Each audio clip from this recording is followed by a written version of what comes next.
அவருக்கு என்ன வருத்தம்னு தெரியல. என் மேல வருத்தமா இல்ல கனிமொழி மேல வருத்தமான்னு எனக்கு தெரியல.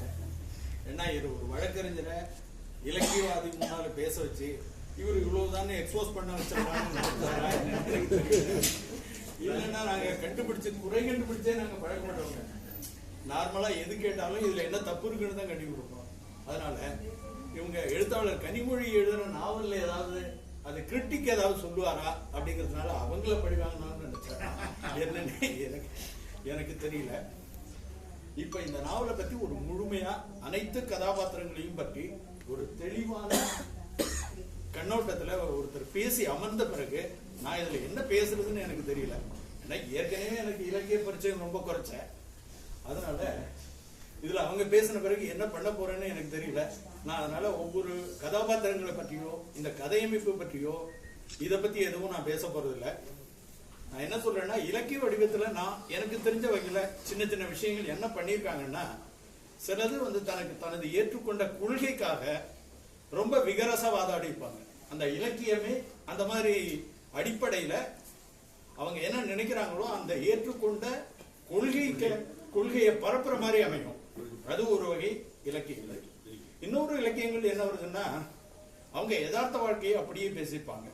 நம்ம சந்திக்கிற மனிதர்கள், சந்திக்கிற நிகழ்வுகள், நமக்கு சமுதாயத்தின் மேல ஏற்படுற தார்மீக கோபங்கள், இதெல்லாம் அந்த நாவல்ல வெளிப்படும், அந்த கதையில வெளிப்படும். அதுல உணர்வுபூர்வமா சிந்திக்காம யதார்த்தமா என்னோட நிலை என்னன்னா, நான் சமுதாயத்துல பார்த்ததை இல்ல சமுதாயம் எனக்கு சொல்லியதை நான் அப்படியே எக்ஸ்போஸ் பண்றேன். இதை நீங்க எந்த ரூட்ல புரிஞ்சுக்கிறீங்களோ, எந்த வகையில புரிஞ்சுக்கிறீங்களோ அப்படி புரிஞ்சுக்கலாம் அப்படிங்கிற மாதிரி நிலையில அது மாதிரி சொல்றது. இப்போ உதாரணத்துக்கு இங்க நீதிமன்றத்தை பத்தி சொல்லுவாங்க. மேத்தா ஒரு கவிதை எழுதியிருப்பாரு, புது கவிதை. என்ன அப்படின்னா, நியாயங்களின் சமாதிகளை நீங்கள் கண்டதுண்டா, எங்கள் நாட்டில் அவற்றை நீதிமன்றங்கள் என்று. இது ஒரு. அடுத்தது சிற்பி ஒரு கவிதை எழுதியிருப்பாரு. அவருக்கு ஏற்றுக்கொண்ட கொள்கைக்கு சொந்தமா, அவர்கள் நம்மீது எரிந்த கற்களை பொறிக்க வையுங்கள், நம்மீது பட்ட தடியடிகளை எண்ணி வையுங்கள், ஏனென்றால் அவர்கள் வட்டி வாங்கியே பழக்கப்பட்டனர். இது எல்லாமே ஒரு உள்ளுரை. அதுல அவங்க என்ன நினைக்கிறாங்களோ அதை கிட்ட விகரசம் சொல்லியிருக்காங்க. ஆனா எழுத்தாளர் கனிமொழி நாவல்ல எப்படி இருக்குன்னா, வட்டார வழக்கு ஒண்ணு இருக்கு. இந்த வட்டார வழக்குகள் மறைந்து போகக்கூடியது, காலப்போக்கில் மாறக்கூடியது. அதை ஒரு பதிவு பண்ணி ஒரு இலக்கிய வரலாற்று பதிவா பண்ணி வச்சிருக்காங்க. அதுக்கு எனது வாழ்த்துக்கள்.